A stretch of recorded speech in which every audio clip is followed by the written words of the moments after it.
Shiki era apenas um delinquente comum que havia sido expulso da escola. Porém, quando um estranho misterioso o ataca e mata seu pai, ele descobre que tem sangue de demônio correndo em suas veias e decide dominar seus poderes para se vingar. Há muito tempo, uma raça de demônios chamada Oni vivia no Japão, destruindo tudo e matando humanos como quisessem, sem que ninguém ousasse enfrentar eles. Mas então surgiu um homem corajoso chamado Mamo, que se tornou o salvador da humanidade. Ele atacou a base dos Oni, matando milhares deles, mas isso foi apenas o início de uma longa guerra entre Mamato e os Oni, um conflito que continua até a Era Moderna. Sem saber como essa antiga lenda está ligada ao seu destino, um adolescente chamado Shiki limpa sua coleção de armas de fogo enquanto conversa com um amigo ao telefone. Ele ri ao contar que foi expulso da escola por causa de uma briga e diz que nem se importa, pois já estava cansado de ver a cara feia dos colegas todos os dias. Nesse momento, seu pai adotivo, Tsuyoshi, chega e lhe dá um tapa na cabeça, exigindo que explique por que foi expulso. Shiki manda que ele o deixe em paz, mas Tsuyoshi se prepara para bater nele de novo por ser um ingrato, só que dessa vez o garoto desvia. Tsuyoshi então pergunta para que servem todas aquelas armas, já que eles administram uma loja de vinhos e não de armas. Shiki provoca dizendo que a loja mal está funcionando porque todos sabem que ele está perdendo clientes. O velho rebate zombando de Shiki por agir de forma arrogante mesmo depois de ser expulso. O rapaz leva para o lado pessoal e diz que nunca será um fracassado como Tsuyoshi, e que se sente aliviado por não terem laços de sangue. Isso fere os sentimentos do homem, mas ele desce para atender uma ligação de negócios. Ao sair para uma entrega, Shiki suspira e deseja que algum homem rico tivesse o adotado. Ele então pratica sua mira, mas uma explosão do lado de fora o assusta. Ao sair para ver o que aconteceu, uma densa névoa impede sua visão. De repente, uma rajada de névoa negra sai da neblina e o faz cair para trás. A névoa o agarra pela perna, arrastando-o para fora antes de largar ele na rua. Ao se levantar confuso, um velho assustador vestido de branco aparece para atacar ele. No entanto, Tsuyoshi surge dirigindo seu carro e atropela o agressor, mandando Shiki entrar no veículo. Ele arranca a toda velocidade, dizendo que a única opção agora é deixar o país. Shiki, ainda sem entender nada, pergunta como ele pôde matar um homem com um carro, mas Tsuyoshi afirma que o sujeito não morreu e que precisam fugir. Ele então fala sério com o garoto, dizendo que não há muito tempo. Shiki é descendente dos Oni, e o homem que o atacou é descendente de Mamo. O rapaz acha que é piada, mas o pai garante que está falando a verdade. Nesse instante, uma lâmina feita de névoa negra perfura o teto do carro, e Tsuyoshi desvia por pouco. Percebendo que o inimigo os alcançou, Tsuyoshi vê as janelas do carro serem cobertas pela névoa negra, cegando-os completamente. Ele para o veículo perto de um armazém abandonado e ordena que Shiki corra para se esconder. Logo depois, o carro explode, e ao se virar, ele percebe que o garoto sumiu. Felizmente, vê um rastro de névoa entrando no armazém e entende que o filho foi levado para lá. No interior, Shiki está preso em uma teia gigante feita da névoa negra, diante de um homem assustador chamado Samadari. Este diz que o sangue de Oni que corre nas veias do garoto o torna apenas uma praga, e que exterminar esse tipo de criatura é trabalho da agência Mamotero. Shiki, atônito por Samadari ter sobrevivido ao atropelamento, vê Tsuyoshi entrar e afirmar que a lenda de Mamo é real. Há milhares de anos, Mamo e os Oni guerreiam por meio de seus descendentes, que herdaram seu sangue. Com o tempo, os descendentes de Mamo se uniram e formaram a agência Mamotero, ganhando vantagem e forçando os Oni a se esconder entre humanos para sobreviver. Shiki ainda não compreende nada, mas Tsuyoshi diz para deixar que o papai resolva. Samadari cria duas espadas de névoa negra, e Tsuyoshi, em resposta, libera a mesma habilidade para enfrentar ele. Os dois avançam e cruzam suas lâminas, liberando uma poderosa onda de choque. Tsuyoshi consegue empurrar Samadari para trás, mas este o provoca dizendo que ele está mais fraco do que antes.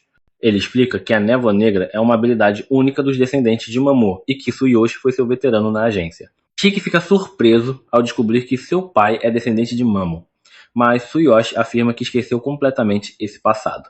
Samadari pergunta se ele também esqueceu o quão perigosos os Oni são, e declara que, pelos crimes de abrigar um Oni, Tsuyoshi também será eliminada. O velho reage atacando primeiro, mas ambos se mostram iguais em força. Shiki só consegue observar a luta alucinante, enquanto Samadari questiona por que ele insiste em proteger um monstro que só vive para destruir. Tsuyoshi manda Samadari calar a boca e tenta causar um golpe sério, mas o inimigo é muito mais rápido do que ele esperava. Samadari desvia facilmente do ataque e contra-ataca com uma sequência extremamente veloz, ferindo Tsuyoshi gravemente e deixando-o inconsciente. Shiki fica devastado ao ver o pai sangrando e o amaldiçoa, prometendo matar ele. Samadari, no entanto, afirma que ele se juntará ao pai no pós-vida muito em breve. Nesse momento, Tsuyoshi agarra o pé do inimigo, que pergunta por que ele está indo tão longe para proteger um Oni. O velho responde que não precisa de motivo para proteger o filho, afirmando que Shiki não machucou ninguém e que é errado matar ele apenas por ter sangue de Oni. Samadari cria então uma espada de névoa negra para acabar com os dois, mas a raiva acumulada dentro de Shiki finalmente atinge o limite. Seus olhos ficam vermelhos, ele jura matar o desgraçado que tenta ferir seu pai, e seus poderes demoníacos despertam. Sangue começa a escorrer por todos os poros do seu rosto, e chifres demoníacos brotam de sua cabeça. Shiki grita que vai matar Samadari, e quando o homem se vira para olhar, percebe que ele já não está preso na teia. Num piscar de olhos, várias armas feitas de sangue surgem ao redor de Shiki, que dispara contra o inimigo. Graças aos reflexos rápidos, Samadari bloqueia os tiros, mas o garoto já desapareceu do lugar. Enquanto Samadari procura onde ele está, percebe gotas de sangue caindo do teto, onde Shiki está pendurado de cabeça para baixo, como um Batman enlouquecido. Vendo seu corpo coberto de sangue, ele entende que Shiki despertou e agora pode lutar, manipulando seu próprio sangue. Mas essa nem é a pior parte de enfrentar um Oni. De repente, o garoto salta contra ele, empurrando-o para trás com golpes poderosos. Samadari rapidamente contra-ataca e corta o braço de Shiki, mas o rapaz recua e regenera o membro instantaneamente. Então, grita de forma insana, e Samadari começa a suar ao perceber que essa luta não será nada fácil. Shiki manifesta seu poder criando várias armas de sangue, forçando o inimigo a usar toda a força e velocidade para bloquear os disparos. Num momento inesperado, Shiki dispara um míssil, e Samadari consegue desviar por muito pouco antes da explosão atrás dele. O homem mais velho é obrigado a recuar diante do ataque implacável, mas tenta virar o jogo arremessando sua espada para abater ele rapidamente. Não adianta. Shiki alcança-o e o chuta para longe. Cansado e ferido demais para reagir rápido, Samadari tem o rosto pisoteado antes que Shiki despeje sobre ele um arsenal inteiro de munição. Mesmo assim, Samadari sobrevive, embora gravemente ferido, e o amaldiçoa. Subitamente, Shiki desaba, suas armas de sangue se desfazem e sua transformação é desfeita. Ele encara as próprias mãos ensanguentadas, confuso e perturbado, sem entender o que acabou de acontecer. Samadari reconhece aquela reação como algo típico de quem desperta poderes de Oni pela primeira vez. Usando o pouco de energia que lhe resta, ele cria outra espada de névoa negra para finalizar o trabalho. Mas, antes que possa atacar, Tsuyoshi se coloca entre ele e Shiki, sacrificando-se para salvar o filho. Samadari pergunta como ele pode arriscar a vida por um garoto depois de ver o monstro que ele se tornou. Tsuyoshi apenas se lembra de como Shiki era um garotinho fofo e diz que não é ruim ter sido um pai feliz, mesmo que por pouco tempo. Nesse momento, civis atraídos pela explosão se aproximam e chamam os bombeiros, obrigando Samadari a recuar. Ele se transforma em névoa negra e desaparece, deixando Tsuyoshi ferido e Shiki atônito. O garoto entra em pânico e diz que vai chamar uma ambulância, mas Tsuyoshi pede que não, pois sabe que chegou ao fim, quer apenas conversar com o filho uma última vez. Ele confessa que nunca revelou sua linhagem Oni, porque isso significaria admitir que havia pessoas querendo matar ele. Agora, só pode pedir a Shiki que se torne forte o bastante para derrotar tanto Mamo quanto os Oni para poder viver livre e feliz. Shiki, chorando, manda-o calar a boca porque ainda não terminou de falar com ele e começa a carregar ele para fora, dizendo que conversarão depois que ele melhorar. Tsuyoshi apenas sorri uma última vez antes de dar seu último suspiro. Quando o corpo cai no chão, Shiki enlouquece, tentando acordar ele antes de desabar em lágrimas. Pouco depois, um homem sobre patins aparece e, ao se aproximar, nocauteia Shiki com um simples toque na cabeça, levando-o para um lugar onde apenas pessoas como ele podem se tornar mais fortes. O garoto que havia acertado Shiki mais cedo, Nito, liga para seu diretor. O diretor o parabeniza por ter conseguido infiltrar um dos Onis na escola. Mesmo fingindo não estar empolgado, é óbvio que está animado com a conquista. Ele pergunta sobre os outros que foram capturados e Nito menciona Shiki, dizendo que não tem certeza se ele vale a pena. Será que Shiki realmente valerá o esforço? Enquanto está inconsciente, Shiki sonha com os momentos felizes em que costumava brincar no parque sob o olhar atento de seu pai. Mas o sonho muda bruscamente, tornando-se sombrio, ao mostrar Tsuyoshi sendo morto por Samadei. Shiki acorda com um sobressalto, encarando os olhos injetados de sangue de Samadei. Ao olhar ao redor, percebe que está amordaçado e amarrado a uma cadeira em um grande salão vazio. Atrás dele, o skatista que o sequestrou está fazendo flexões de braço com uma só mão, apoiado em seu guarda-chuva. Assim que percebe que Shiki acordou, ele se levanta rapidamente. O estranho se apresenta como Nato, também um Oni, e logo manifesta seus chifres. Shiki está completamente confuso e mal consegue prestar atenção nas palavras de Nato, que se recusa a dizer onde eles estão. Ele apenas informa que o corpo de seu pai está guardado em segurança em outro lugar e que trouxe Shiki ali para uma avaliação. De repente, Nato desliza até um quadro branco no canto da sala usando seus patins e o arrasta até Shiki, se gabando de como os patins são mais eficientes que andar. Em seguida, começa a explicar sobre a agência Mamotero, dizendo que Shiki já viu alguém que pode controlar a Névoa Negra e usar ela como arma. Segundo ele, a agência Matero caça essas criaturas e os Oni criaram sua própria organização para se defender. Nato diz que seu trabalho é encontrar Onis recém-despertos como Shiki e levar los a um local seguro para avaliar se são dignos de entrar na agência Oni. Após essa breve introdução, Nato recoloca o quadro branco em seu lugar e remove a mordaça de Shiki para entrevistar ele. Assim que é solto, Shiki começa a gritar exigindo ser libertado e ameaça Nato, dizendo que irá matar ele se ele tiver feito algo ao corpo de seu pai. Nato, impassível, deduz imediatamente um ponto da pontuação de Shiki, que já estava em 0, e o xinga por não entender o significado de guardado com segurança, algo que ele acabara de explicar.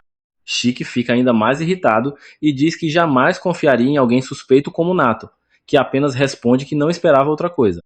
Ele então avisa que irá descontar mais pontos a cada maldição ou exigência de liberdade que Shiki fizer, e que é melhor ele colaborar se quiser passar na avaliação. Shiki não se importa com avaliação nenhuma, ele só quer ser libertado logo. Tenta conter a raiva, mas nem isso consegue fazer direito. Nato o repreende por estar com um olhar estranho e perturbador. Isso faz Shiki perder o controle, e Nato decide usar um método não convencional de avaliação, já que os métodos normais não parecem funcionar com malucos. Ele tira a gravata e, antes que Shiki perceba o que está acontecendo, o estrangula com toda a força. Shiki entra em pânico, sem conseguir respirar, enquanto Nato explica que a verdadeira natureza de uma criatura aparece quando está perto da morte, e é isso que ele quer ver. Shiki tenta resistir com toda a força, mas não consegue se soltar, mesmo quando começa a sangrar por todos os buracos do rosto. Logo perde a consciência, e Nato se decepciona com o resultado. Mas o sangue que Shiki perdeu desperta devido ao seu poder se transforma em espinhos afiados e ataca Nato, que desvia com facilidade. De repente, uma metralhadora feita de sangue aparece apontada para a cabeça de Nato, e atrás dela está Shiki em seu estado berserker. Ele dispara contra Nato e recua após achar que o atacou com sucesso. No entanto, seus ataques não surtiram efeito. Nato havia se protegido cobrindo o guarda-chuva com seu próprio sangue. Ele tira 100 pontos da pontuação de Shiki por não saber usar seu próprio sangue e decide mostrar como se faz mesmo sabendo que Shiki não se lembrará de nada após sair do modo Berserker. Shiki avança contra ele de novo, mas Nato está preparado. Poucos minutos depois, Shiki desperta, derrotado, no chão. Ele não entende o que acabou de acontecer, mas ao olhar para suas mãos vermelhas, entra em pânico, percebendo que perdeu o controle novamente. Nato está calmamente sentado em cima dele, e explica que é normal não lembrar de nada, pois Onis em estado berserker perdem a sanidade. O salão está destruído por causa da luta. Shiki diz para Nato parar com o sermão, já que ele também usa seu sangue como arma. Nato faz seu guarda-chuva de sangue desaparecer imediatamente, dizendo que nunca perdeu o controle porque sabe controlar seus poderes. Em seguida, declara que não há mais nada a dizer, pois Shiki está desqualificado para entrar na agência Oni. Shiki ainda não entende nada do que está acontecendo, mas uma coisa é certa, Nato é absurdamente forte. Engole seu orgulho e implora para ser aceito como discípulo, pois quer ficar mais forte e vingar seu pai. Nato recusa imediatamente, dizendo que alguém que não usa o cérebro ao lutar é sempre o primeiro a morrer em batalhas reais. Chama Shiki de inútil, uma vergonha que não consegue controlar nem a mente nem os poderes, e Shiki usa todas as forças para conter sua fúria. Nato então declara que está na hora de eliminar Shiki, pois um Oni Berserker é um risco para todos. Ele usa um anel especial para cortar o polegar e deixar o sangue escorrer, transformando-o em um guarda-chuva. Nesse momento, Shiki tem uma ideia para fazer ele mudar de ideia. Ele corre para fora do alcance de Nato e depois avança, arrastando o punho no chão até fazer ele sangrar. Nato rapidamente transforma seu guarda-chuva em um escudo pontiagudo, pronto para se proteger de qualquer ataque corpo a corpo, enquanto calcula todos os movimentos possíveis que Shiki poderia fazer. Chique salta no último instante o que já estava dentro dos cálculos de Nato, mas o surpreende ao usar os espinhos para pular para o lado e apontar uma arma feita de sangue direto para o rosto dele. Com toda a sua concentração, Chique dispara um tiro poderoso que o lança para trás com um recuo. Ele mal acredita que conseguiu atingir Nato, mas logo descobre que mais uma vez falhou. Nato bloqueia a bala de sangue com o dedo e a despedaça, sem dar qualquer crédito ao ataque, dizendo que Chique usou metade do modo Berserker só para tentar golpear ele. Quando Chique parece prestes a perder o controle de novo, Nato decide encerrar ele com seu golpe especial. Ele cria uma jaula protetora ao seu redor e invoca arqueiros feitos de sangue, prontos para atirar. No entanto, ao ver que Chique está lutando contra seus impulsos e começando a controlar seu poder, Nato cancela o ataque. Chique sente orgulho de ter conseguido dominar sua energia, mas cai no chão, exausto por ter usado demais. Nato fica incrédulo. Chique não só controlou seus poderes, como também suprimiu o modo Berserker, algo que poucos são capazes de fazer. Ele pergunta como ele conseguiu tal feito, e Chique, com um sorriso maroto, diz que só revelará se Nato aceitar ele como subordinado. Nato diz que vai pensar a respeito, e Chique toma isso como um sim. Ele conta que, no começo, não entendeu o que Nato queria dizer ao falar sobre controlar o sangue, mas quando viu cortando o dedo e transformando o sangue em uma arma, teve uma ideia. Achou que, como ambos eram Onis, poderia imitar o gesto, e para sua surpresa, funcionou. Ele não entende os detalhes, apenas deixou o braço sangrar e mentalmente gritou para que aquilo se transformasse em uma arma. Ainda empolgado por ter acertado na tentativa, Chique pergunta o que Nato acha. Nato responde que é um completo absurdo, pois não é assim que as coisas funcionam. Segundo sua experiência, adolescentes burros e emocionais como Chique têm enorme dificuldade em controlar o sangue. Pessoas racionais e calmas como ele, sim, têm maiores chances de dominar seus poderes. Mesmo assim, reconhece que Chique tem um instinto bruto que obriga seus poderes a obedecer ele à força, um método extremamente grosseiro, mas que pode gerar um poder explosivo. Ele começa a refletir sobre o que fazer com esse caso tão único, quando Chique diz que precisa de poder para vingar seu pai e matar o homem que o assassinou. Se Nato aceitar ele como discípulo e ensinar tudo, ele se tornará útil. Nato recusa, dizendo que pessoas como Chique, que nem sabiam que podiam controlar seu poder e apenas apostaram na sorte, são perigosas para a sociedade. Transformando seu guarda-chuva em uma lança, Nato ameaça perfurar ele, mas no fim apenas crava a arma no chão ao lado da cabeça de Chique. Ele diz que não pode aceitar ele como subordinado, mas sim como aluno, o que confunde Chique, já que para ele os dois papéis parecem iguais. Nato afirma que Chique passou no teste por pouco e terá agora a chance de provar seu valor. Como Chique ainda não entende nada, Nato decide começar do básico. Explica que eles estão em uma ilha chamada Porta do Inferno, conhecida antigamente como Onagashima, local onde o Mamo original massacrou demônios. Hoje é um refúgio seguro para os Onis. No centro da ilha está a Academia Hazetsu, uma escola militar que treina Onis para combater a agência Mamotero. Chique se assusta ao saber que está em uma ilha, mas Nato dá um peteleco em seu rosto e diz que isso não importa. O importante é que a Academia Hazetsu vai ensinar ele desde educação geral, controle do sangue Oni, técnicas de luta, até a história entre os Materu e os Oni. Nato revela que é o professor responsável pela turma de Chique e começa a explicar mais sobre o funcionamento da academia, mas isso já é demais para o cérebro minúsculo de Chique assimilar. No fundo, ele nem se importa com isso, tudo o que quer saber é se pode ficar forte o suficiente para vingar seu pai. Nato diz que não pode garantir nada, mas se ele não se tornar forte o bastante para enfrentar a agência Matero, será expulso.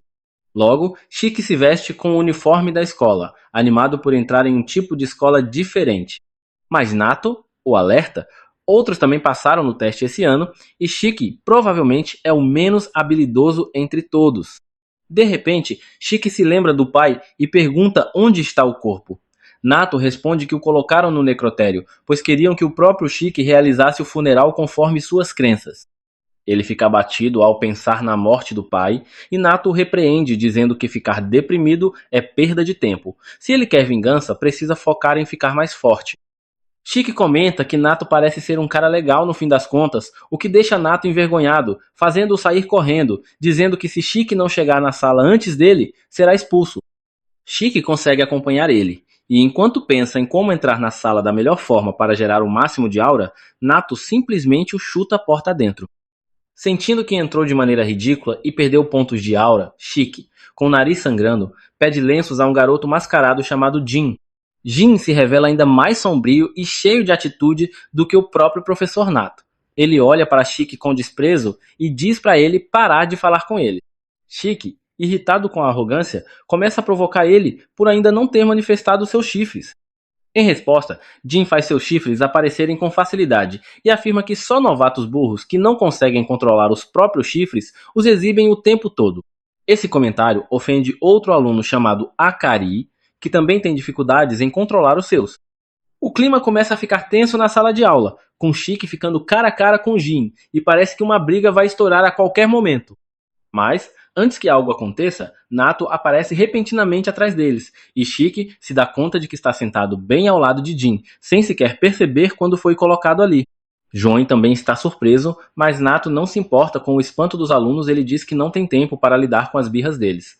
Em vez disso, anuncia que a primeira aula será uma brincadeira de pega-pega. Ele leva todos os alunos para a floresta e diz que eles têm 1 hora para voltar para a escola sem serem pegos por ele. Nato então declara que qualquer um que não conseguir voltar dentro do tempo será expulso, ignorando completamente as reclamações de Chique. Nato ainda explica que os alunos estão liberados para usar seus poderes, mas ele só utilizará os dele se alguém entrar em modo Berserker. Jin responde com confiança, dizendo que pode acabar morto se não usar seus poderes, ao que Nato responde friamente que, se alguém conseguir matar ele, se formará instantaneamente e poderá entrar em qualquer esquadrão para lutar contra a agência Mateiro. Ele deixa claro que a escola serve para preparar-los para os desafios da vida real e que irá testá-los a cada passo do caminho. Quando pergunta se todos estão prontos, Chique responde com determinação, dizendo que vai dar tudo de si e passar em todos os testes. Este é o primeiro teste para Chique e os outros estudantes admitidos na Academia Hetsu, cujo nome oficial é Onitag. Para explicar as regras do Onitag, os participantes devem retornar à academia dentro de 1 hora sem serem pegos pelo jogador que está atuando como o Ichi, neste caso, o professor da sala deles, Naito. Naito menciona mais uma regra. Os estudantes precisam ter em mãos uma das 2 orbes especiais para alcançar o objetivo. Logo após dizer isso, Naito arremessa as 2 orbes para longe, informando que, mesmo que os alunos consigam voltar à academia, não será válido se não tiverem uma orbe com eles. Guji pergunta a Naito como todos poderiam passar se só existem 2 orbes por rodada. Antes que Naito possa responder, Ikari percebe que os alunos terão que lutar entre si pelas orbes. Naito confirma essa informação e explica que eles serão divididos em 3 grupos. Os alunos terão que lutar dentro dos seus grupos para obter a orbe. Ele escolhe Omar, Chique e Jin para o primeiro grupo, coloca Segundo e Guji no segundo grupo, e os 2 restantes, Rokuro e Kima, ficam no terceiro grupo. Como os grupos 2 e 3 têm apenas 2 membros cada, eles só terão acesso a uma orbe. Isso significa que, enquanto o grupo 1 poderá ter até 2 vencedores, os grupos 2 e 3 terão apenas um vencedor cada. Assim, pelo menos 3 dos estudantes novatos serão expulsos da academia. Sem mais nada a explicar, Naito manda todos se prepararem. É então que Chique interrompe, gritando que não quer estar no mesmo grupo que Jin, chamando-o de esquisitão mascarado. Naito deixa claro que, se algum aluno tiver objeções às regras estabelecidas pelo professor, está livre para sair da academia, e isso inclui Chique. E como ele não quer ser expulso, não tem outra escolha senão aceitar as regras. Omari, bastante tímida, se aproxima de Chique com relutância e diz que não é boa sendo o Oni, então fará o possível para não atrapalhar ele durante o jogo. Chique, por sua vez, não acredita que uma garota de verdade, tenha se aproximado dele. Em toda sua vida, meninas sempre se afastaram por ele ser um delinquente. E agora, ao falar pela primeira vez com uma mulher de verdade, ele se apaixona imediatamente, prometendo proteger ela a qualquer custo. Omari explica, um pouco desconfortável, que não é isso que ela queria, apenas queria se familiarizar com ele. Ela então vai falar com outro colega de grupo, Jin, mas ele a ignora completamente, deixando-a em lágrimas. Como prometido, Chique aparece para proteger o orgulho de Omari e amaldiçoa Jin por fazer ela chorar. Ele tenta acalmar ela, dizendo que alguém tão fofa quanto ela não deveria estragar o rosto chorando. Depois se corrige, dizendo que na verdade chorar a deixa ainda mais fofa. E então se corrige novamente, dizendo que ela ficará ainda mais bonita se sorrir, encorajando-a e sussurrando que apenas os 2 deveriam trabalhar juntos e passar no teste. Agora que Omari se acalmou, Chique volta sua atenção para Jin e começa outra briga. Jin, completamente impassível, chama Shiki de buscador de atenção, por tentar provocar confusão a cada 5 segundos. De qualquer forma, Jin diz para Shiki desistir, acreditando que ele será expulso da academia. Mas Shiki declara que tem um objetivo e que vai se formar para alcançar ele. Jun zomba dizendo que o objetivo de Shiki deve ser tão insignificante quanto a existência dele, o que faz Shiki ferver de raiva. Antes que ele possa começar mais uma briga inútil e perder o tempo de todos, Naito o impede e manda o grupo 1 entrar na área de teste. Ele explica que, quando o grupo 1 terminar a prova, os grupos 2 e 3 farão o teste sequencialmente. Enquanto Shiki e Jin entram rapidamente para procurar a orbe, Omari fica para trás, hesitante e sem saber o que fazer. Enquanto corre pela floresta, Jin nos dá uma pista sobre seu verdadeiro objetivo: entrar para uma unidade específica para encontrar uma certa pessoa. E para alcançar esse objetivo, ele está disposto a tudo, até mesmo matar Naito, pois isso lhe garantiria a graduação imediata e a escolha da unidade Oni que quiser. Enquanto isso, Shiki persegue Jin, determinado a lhe ensinar uma lição por menosprezar seu sonho. Armado com um bastão de madeira, Shiki o ameaça, dizendo para ele retirar o que disse ou lutar. Cansado de aguentar Shiki, Jin tira sua máscara por um instante, revelando um rosto horrivelmente marcado por cicatrizes, e se prepara para a luta. Shiki não se intimida nem um pouco e diz para Jin vir com tudo. Jin ativa seu sangue Oni, moldando-o com precisão em várias brocas presas ao seu braço direito. Shiki, por outro lado, mal consegue controlar seu próprio sangue Oni e começa a perceber que talvez tenha cometido um erro ao iniciar essa luta. Mesmo assim, ele admite para Jin que ainda não é bom em ser um Oni, mas deixa claro que não vai recuar, pois precisa defender a honra da morte de seu pai, que Jin havia chamado de insignificante. Join, que não sabia disso, parece ainda mais animado para acabar com Shiki ao descobrir esse motivo. Shiki morde os dedos, tentando mais uma vez transformar seu sangue em arma, mas diferente da luta contra Naito, ele falha. Sem escolha, ele continua com o bastão de madeira. Como era de se esperar, Jin o domina com facilidade, quase o acertando e cortando uma árvore inteira no processo. Enquanto isso, Omari tropeça, cai no chão e entra em desespero, aceitando que uma fraca sem confiança como ela não pertence àquele lugar. Ela se lembra das palavras de Shiki, dizendo que queria fazer parceria com ela, mas também sabe que não pode depender dos outros o tempo todo.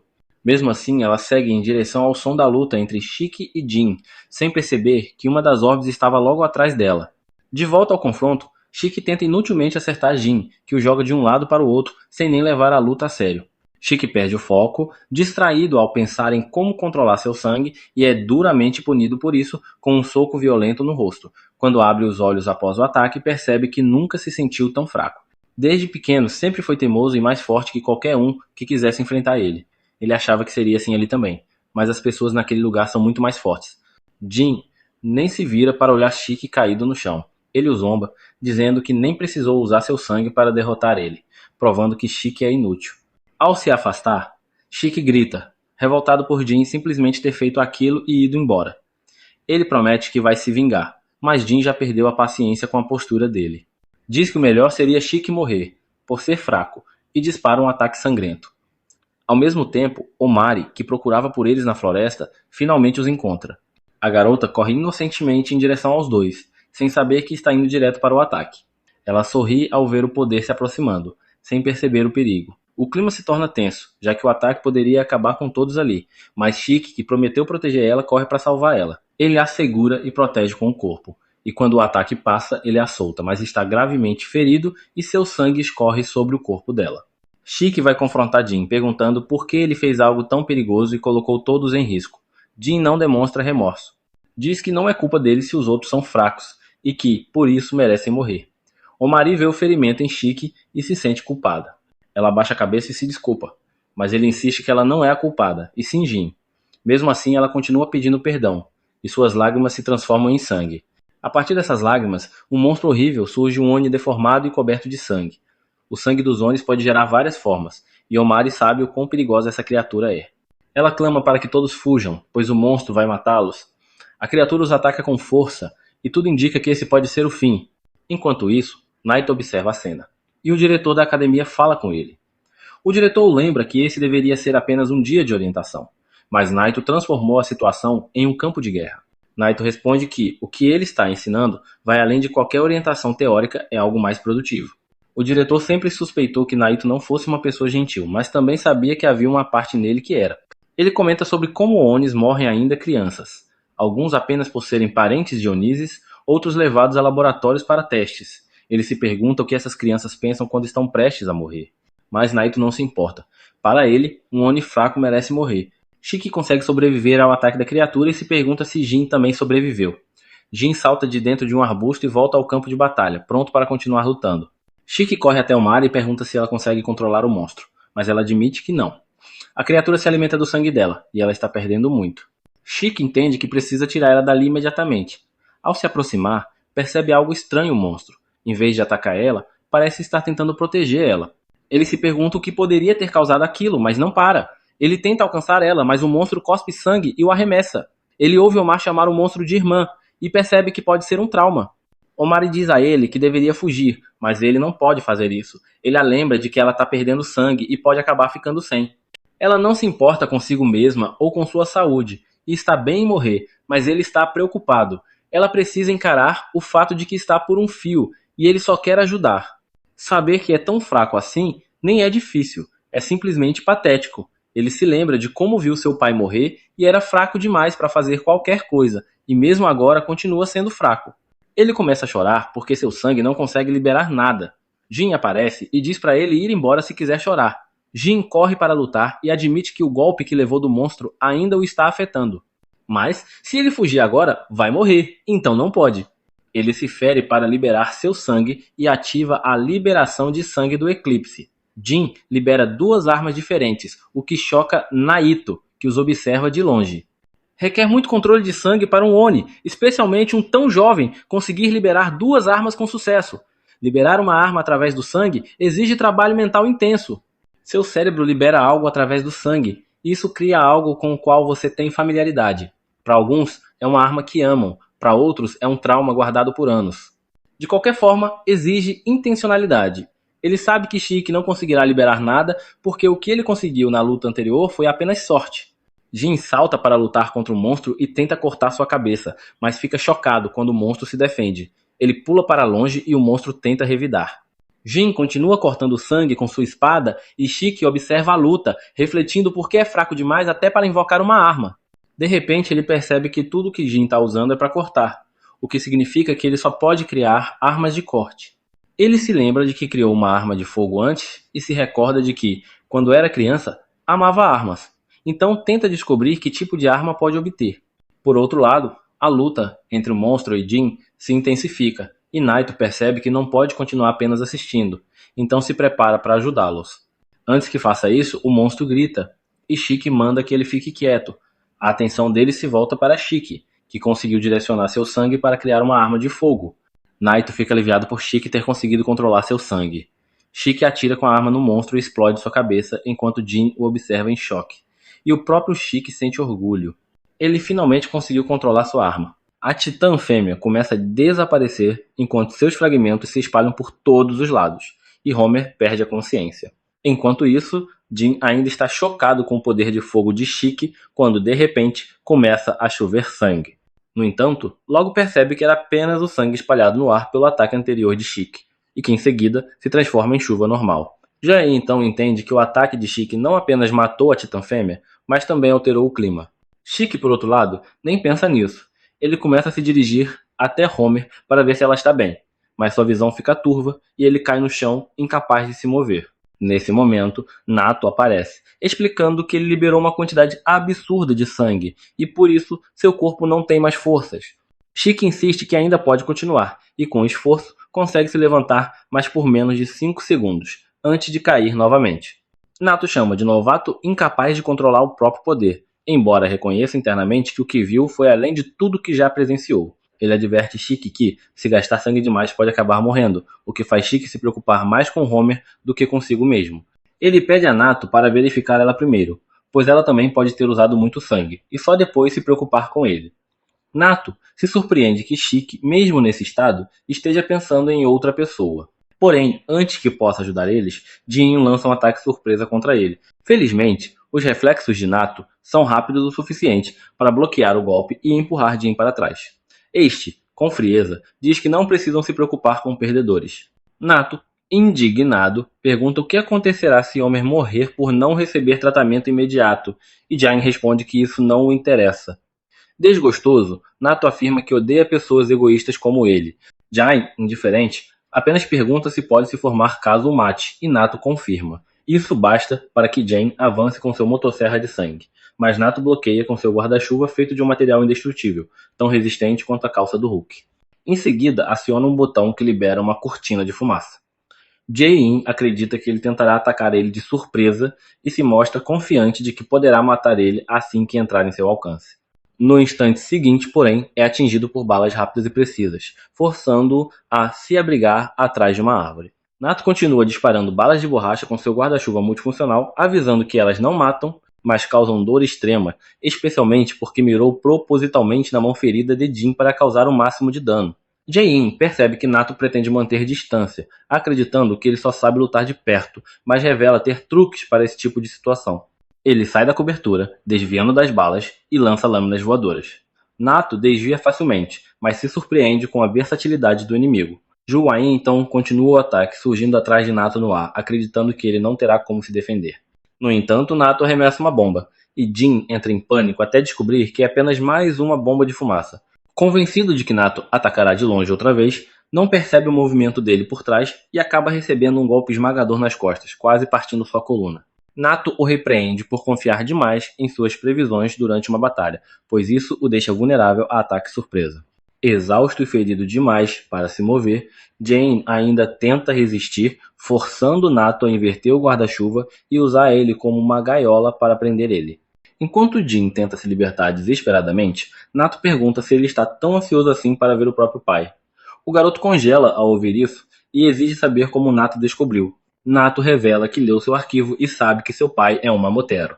Essa revelação deixa Chique surpreso, pois percebe que ambos têm passados semelhantes, mas Jin reage com puro ódio, confessando que seu pai não apenas é um mamotero, como também foi o responsável por destruir sua vida.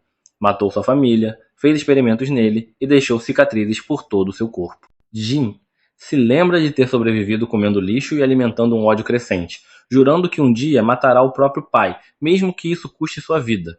Tomado pela fúria, Jae-in libera uma onda repentina de energia, conseguindo arrancar a gaiola que o prendia. Contudo, antes que possa agir, Nato o agarra pelo rosto e o esmaga contra o chão, chamando-o de garoto estúpido. Ele o alerta que, se morrer perseguindo um objetivo sem pensar, será apenas um idiota que nunca verá seu sonho realizado. Ele diz a Jin para viver com o propósito de realizar seu sonho, mesmo que isso signifique aceitar a derrota e a humilhação. Com essas palavras, Jin finalmente para de se debater, imobilizado pela situação. Nato então entra em contato com a escola para solicitar a presença de uma enfermeira, informando que há um aluno ferido. Ele comunica que Homer foi retirado do teste devido à perda de sangue e que Jin está preso. Enquanto isso, Chique permanece de pé, e Nato avisa que restam apenas 6 minutos até o fim do tempo limite. Segurando uma das bolas nas mãos, Nato dá a Chique duas opções: tentar tomar a bola dele ou encontrar a bola restante em 5 minutos e chegar à escola. Chique reclama que isso não é justo, mas reconhece que não tem escolha a não ser seguir as regras de Nato. Determinado, ele sai correndo, e Nato decide seguir ele para observar suas ações. Enquanto isso, Jane está sentado em silêncio, amarrado a uma árvore, quando de repente, Chique surge dos arbustos próximos. Ele se aproxima de Jane e propõe libertar ele, mas com uma condição: eles precisam trabalhar juntos. Jane fica surpreso com a oferta, e Chique argumenta que nenhum dos dois pode derrotar Nato sozinho, mas, juntos, têm uma chance. Jin, orgulhoso, recusa ajuda, dizendo que ser resgatado por um idiota, como Chique feriria seu orgulho. Chique, sem paciência para discutir, questiona se o orgulho de Jin é mais importante que seus objetivos, já que ficar ali sentado não o levará a lugar algum. Intrigado, Jin pergunta por que Chique se importa tanto, e ele revela que seu pai também foi um mamatero, o que deixa Jin atônito. Chique, em um momento inspirado, faz uma referência a Naruto, dizendo que eles são iguais, compartilhando um laço em comum. Enquanto isso, Nato procura por Chique, e ao não encontrar ele, começa a duvidar se ele voltou. De repente, ele avista Chique correndo e xingando Jain, decidindo encurralar ele imediatamente. Quando Nato intercepta Chique, ele o provoca, dizendo que o tempo está se esgotando, enquanto exibe a bola em sua mão. Chique, em seus pensamentos, amaldiçoa Jin, não por ele não estar ajudando, mas porque, mesmo após ser resgatado, Jin queria estar no comando. Nesse momento, Jae-in salta de cima sobre Nato, mirando a bola, mas Nato desvia facilmente. No entanto, o ataque era apenas uma distração. Jin lança uma pedra amarrada a uma corda, que rapidamente prende Nato. Shiki agarra a outra ponta da corda e juntos, ele e Jin começam a puxar Nato com toda a força. Nato, confiante, crava os pés no chão, certo de que os dois não têm resistência suficiente para vencer ele. De repente, Jin dispara uma lâmina de sangue em direção a Nato, forçando-o a desviar. O movimento desequilibra Nato, e Shiki aproveita a oportunidade, correndo e acertando a bola, que sai das mãos de Nato e cai perto de Jin.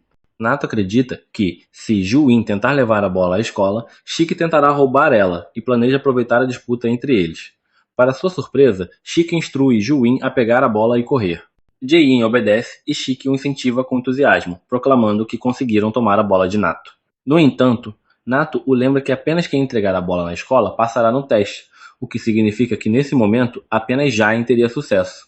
Shiki fica atordoado ao perceber isso, e Nato nota que ele age impulsivamente, sem considerar os custos e benefícios de suas decisões. Arrependido, Shiki grita para Jin voltar, mas ele já está muito longe para ouvir. Jain, confiante de que pode chegar à escola a tempo, reflete sobre como isso não seria possível sem a ajuda de Shiki. Sentindo que não pode simplesmente abandonar ele, ele dá meia volta e corre de volta para Shiki, que fica perplexo e pergunta brincando se Jin é tão desorientado quanto Zoro. Jain, irritado, manda Shiki calar a boca, explicando que só voltou porque não quer dever seu sucesso a um idiota. Ele prefere falhar e alcançar seu objetivo por conta própria. Por isso, Jain entrega a bola a Shiki e pede que ele a leve à escola. No entanto, antes que possam finalizar o plano, uma pequena criatura rosa aparece correndo em alta velocidade e para entre eles. Nato interrompe o teste, imediatamente, alertando que não devem lutar na presença de Muku, o animal de entrega de alta velocidade. Ele sabe que Muku só é enviado em emergências. Ao ativar o rádio nas costas da criatura, Nato recebe um pedido de reforço da filial Kyoto, que está sob ataque da agência Mamotero, fora da zona de testes. Enquanto isso, os outros alunos aguardam sua vez, presumindo que Shiki, Jin e os demais falharam, já que o tempo limite expirou. Nesse momento, Nato retorna com Shiki e Jin, informando aos estudantes que a filial de Kyoto está em grave perigo e precisa de reforços, então o teste será suspenso. Eles embarcam imediatamente em um barco rumo à filial de Kyoto. Os alunos têm opiniões mistas sobre entrar em um campo de batalha tão cedo, mas Nato esclarece que eles não lutarão, apenas darão suporte aos verdadeiros combatentes. Ele leva os estudantes para um restaurante de aparência comum, onde uma velha assustadora os recebe. Ao chegarem à sala de estar, a mulher revela uma escadaria secreta subterrânea que os conduzirá ao seu destino. Enquanto isso, em outro local, Tsubakiri, um capitão da agência Mamotero, acaba de caçar uma unidade de Oni. Ele os chama de um bando de vermes fingindo ser soldados. Sua vice-capitã, Yamogi, reclama que ele exagerou novamente, apontando a bagunça que ele causou, o que será um transtorno para limpar. Tsubakiri responde que simplesmente fica muito irritado ao ver esses vermes e deseja que tivessem enfrentado uma Oni fêmea, pois elas são mais resistentes e suportam mais dor que os machos, tornando-as ideais para seus experimentos. Yamogi considera os experimentos dele repugnantes, especialmente uma criatura que se aproxima deles. Tsubakiri a repreende por ser fria com sua criação favorita, uma mistura de cachorro, macaco e fazão, que ele batizou de feio. Yamogi concorda apenas que o nome é apropriado. Tsubakiri explica que feio é tanto um importante espécime de pesquisa quanto um membro leal de suas armas biológicas anti-Oni. Yamogi retruca que o trabalho deles é matar Oni perigosos e salvar civis, e que ele deveria contribuir mais para isso em vez de perder tempo com pesquisas macabras. Tsubakiri insiste que o sangue dos Oni é fascinante e que ele está ajudando à sua maneira. Ele acredita que, se conseguirem controlar o sangue dos Oni, isso ajudará enormemente a agência Mamotero. Melhor ainda, se transformarem o fator de cura do sangue Oni em um medicamento, poderiam ficar mais ricos que Alan, Jeff e Zook juntos. Yamogi lembra que até os Mamoteros têm habilidades semelhantes, mas Tsubakiri argumenta que não é ético experimentar em pessoas. Para ele, os Oni são apenas vermes, e experimentar eles é justificado, já que simplesmente matar eles é um desperdício. Um jovem Oni, aterrorizado, ouve tudo isso escondido atrás de um canto, tentando ao menos ficar quieto. Quando ouve os passos dos dois agentes da Mamotero se afastando, ele suspira aliviado, mas esse é seu erro fatal, pois Tsubakiri o escuta e imediatamente vai até ele. A criança entra em pânico, e Tsubakiri decide levar ela ao laboratório. Yamogi sugere nocautear ela para evitar problemas, mas, ao tentar sedar ela sem anestesia, uma gota de sangue respinga no casaco de Tsubakiri. E a Moji percebe que isso trará problemas, não para ela, mas para o jovem Oni. Tsubakiri se aproxima e começa a chutar ele, dizendo que, embora seja fascinado pelo sangue dos Oni, considera-o algo imundo e não tolera sujar seu uniforme.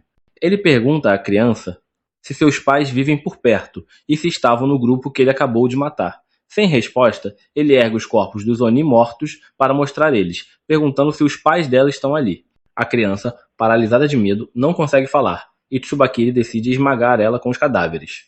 Yamogi fica horrorizada, pois, de todas as habilidades dos mamoteros que já viu, a de Tsubakiri é a mais diabólica.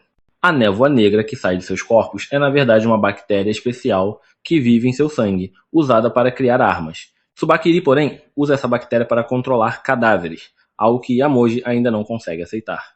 Logo, Tsubakiri termina de matar o menino e ordena que Feio coma o bolinho de Oni gigante, enquanto eles continuam em busca de mais vermes para matar. Enquanto isso, Shin e outros estudantes caminham por um amplo túnel. Nato explica que algumas lojas na área têm acesso a esse túnel, que leva à base deles. Eles logo chegam a um portão que os conduz a um espaço abaixo do templo Uruda, decorado como uma casa tradicional japonesa. Os estudantes ficam impressionados, e Nato revela que ali é a sede da divisão de Kyoto da agência Oni. Nesse momento, o médico sai de uma sala reclamando do excesso de trabalho, mas sua atitude muda ao ver Nato. Ele o cumprimenta animadamente e começa a arrumar o cabelo ao notar uma garota loira atraente, que o rejeita imediatamente. Isso não abala o médico, acostumado a rejeições. Shin pergunta quem é esse palhaço e Nato o apresenta como Kyoa, comandante da unidade de apoio da base de Kyoto. Kyoa menciona que ele e Nato foram colegas na academia, mas Nato não tem tempo para a conversa fiada. Ele decide ir diretamente para a linha de frente, e Shin pede para acompanhar ele. Outros estudantes também querem ir, preferindo evitar Kyoa, mas Nato os ignora. Ele diz a Kyoa para usar os pirralhos como quiser, e sai. Uma enfermeira chama Kyoa para voltar ao trabalho e, ao notar os estudantes da academia, manda que se troquem imediatamente, pois precisam de toda a ajuda possível. Eles vestem uniformes de assistentes de enfermagem e vão para o hospital improvisado, onde dezenas de Oni feridos gritam de dor. Um deles, recém-chegado, perdeu as pernas e tem ferimentos graves. Shiki fica horrorizado com seu estado, e a enfermeira diz que ele tem no máximo 3 minutos de vida. Kyoa, sorrindo, assegura que não o deixarão morrer. Shiki o confronta, pedindo que não faça promessas falsas, mas Kyoa aprecia sua honestidade e bondade. Ele diz ser uma figura importante ali e decide mostrar às crianças como o verdadeiro trabalho de apoio é feito. Em outro local, Tsubakiri e Umogi acabaram de lidar com o capitão e a vice-capitã de outro grupo, deixando os Oni sobreviventes aterrorizados. Tsubakiri está desapontado, pois esperava enfrentar alguém forte, mas agora terá que lidar com mais um grupo de insignificantes. No entanto, seu desejo é rapidamente atendido quando Nato chega e ativa imediatamente sua habilidade. Tsubakiri fica animado ao ver ele, mas Nato não lhe dá muito tempo para comemorar, lançando um ataque mortal. Os Oni ficam aliviados com a chegada de Nato para salvar eles, mas Tsubakiri não sofre nenhum dano, usando os corpos do capitão e da vice-capitã Oni mortos como escudos humanos. Ele revela que já conhece Nato e conversa com ele como se fossem velhos amigos, perguntando o que ele está fazendo em Kyoto, já que não é sua área. Tsubakiri menciona ter ouvido sobre um local onde os Oni e Kyoto estão se reunindo, sugerindo que, se destruir ele, o problema estará resolvido. Nato mantém uma expressão neutra, dizendo que não sabe de nada, e Tsubakiri responde que desistirá se até Nato negar a existência do lugar. Ele então diz que irá passear pelo grande templo, o que deixa Nato em pânico interno, pois sabe que Tsubakiri tem instintos aguçados. Determinado a deter ele, Nato se prepara para lutar seriamente. Enquanto isso, na sede, Kyoa insere vários tubos de sangue em seu corpo, e Shiki questiona se esse sangue não deveria ser usado nos feridos. A enfermeira manda Shiki calar-se e observar enquanto Kyoa se aproxima do homem mais gravemente ferido. Ele pergunta ao paciente se prefere regenerar os braços ou as pernas, pois não pode fazer ambos no momento. Com esforço, o homem diz que quer os braços para abraçar seus filhos novamente. Kyoa promete que isso será possível, mas avisa que o processo será extremamente doloroso. Ele corta o próprio pulso, despejando seu sangue na boca do homem, explicando que isso amplifica a capacidade de cura de um Oni comum.